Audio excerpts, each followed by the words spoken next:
प्रश्न 2026च्या नीटमध्ये विचारलेला प्लांट किंगडमचा प्रश्न होता की in gymnosperm the male and female gametophyte remain within the sporangia. Right, remain in the sporangia, पण ते वेगवेगळे असतात. जो मेल असतो तो लहान असतो म्हणजे मायक्रोस्पोरेंजिया, आणि जो फिमेल आहे तो झाला megasporangia. So first statement is correct. In gymnosperms seeds are not covered.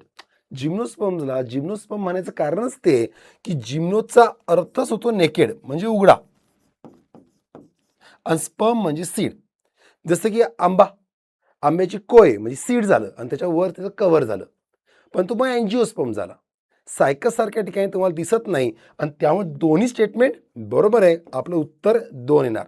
आणि याचा रेफरन्स आपल्याला NCERT मध्ये प्लांट किंगडम चॅप्टर जे आहे त्यात दिसतोच, की जसं की इथं दिलंच आहे, जिम्नोज नेकेड, याचा अर्थ असतो निकेड.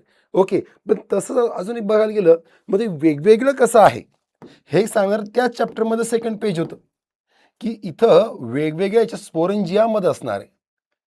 कुठं असणार आहे? स्ट्रॉबेला स्पोरेंजिया बनवून काय बनवणार?